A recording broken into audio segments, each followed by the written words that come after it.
Welcome back.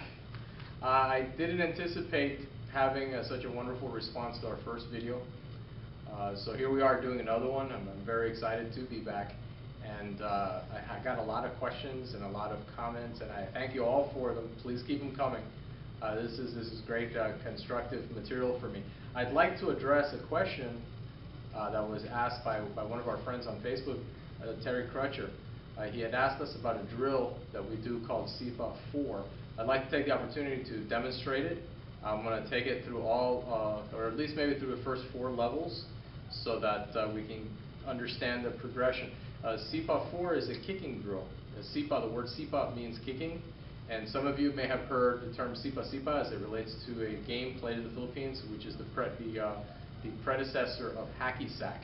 In any case, the 4 basic kicks that I teach are essentially the front kick, the lead round kick, the rear round kick, and the oblique kick. Some people may refer to it as the Moro kick.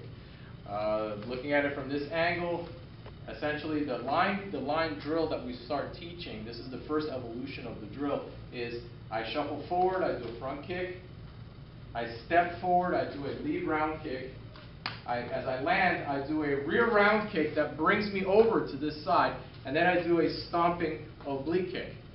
The drill then repeats itself on the other lead. So we do this going across, so we do it as a line drill across the floor.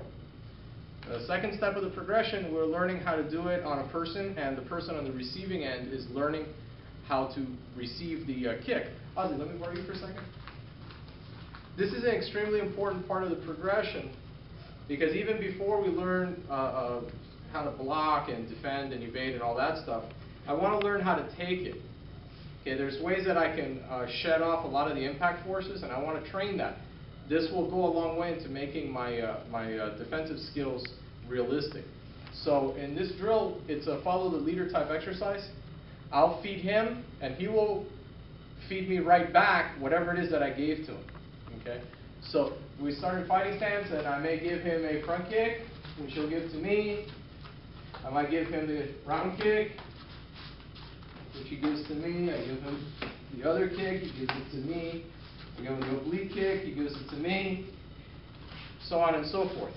Now, over time, we can increase the impact that we're giving our opponents. We do this very gradually, though.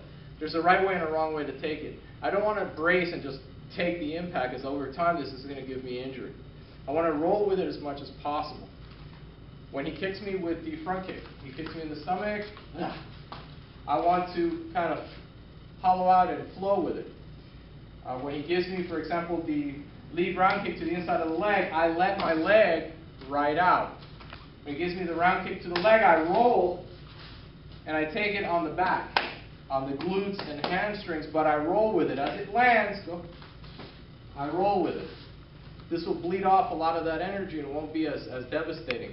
Now the Moro kick, the oblique kick, when he comes to kick me, I'm going to raise my foot up. Okay? I'm going to do that in the beginning. As we start to become more experienced, I'll put padding on the inside of his thigh, and what I'll do is I'll point my knee into it. So as he goes in, I'll actually be doing that. Be very careful with that. It's extremely, extremely painful if you're very enthusiastic about it and you kind of ding him with it. As we start to become more comfortable with the hits, I can start implementing my defensive skills, okay, whatever they may be. And the way to do it is I will feed him something which he will immediately give back to me. So in this case, I'm going to give him the rear front kick, which he'll give back to me, and I'll set him up and give him a counter. Or I might give him, and let's turn around this way, I might give him a round kick to the leg here, boom, and as he gives it to me, take the opportunity to capture his leg, maybe affect this a takedown. But we can build it up over time. The first stage is just mastering the kicks alone. Second stage is interacting with a partner. This I found is the fastest way to learn how to kick, because I see it and then I do it. And this is a great way that both of us can learn from each other while simultaneously getting some conditioning, some impact conditioning, and learning how to roll and shed that energy. Very, very important. Third stage, I start actually working my defensive skills. And this is a really good way to practice this because very often, his reaction is going to be affected, or his choice of reactions will be affected by his short-term memory. So very similar to the two guys arguing where the one guy pushes the guy and then the other guy pushes him back, and then the guy punches him and the other guy punches him, we can affect his choice of tactics, or rather his choice of techniques. Because as soon as I kick him, he's going to say, oh yeah, I can kick him, he's going to try and kick me back. Very often this is the case. Not always, but this is something that I can start factoring into my training. So this gives us a very smart way to train. It's very time efficient. And this is a really good training vehicle for developing our kicks.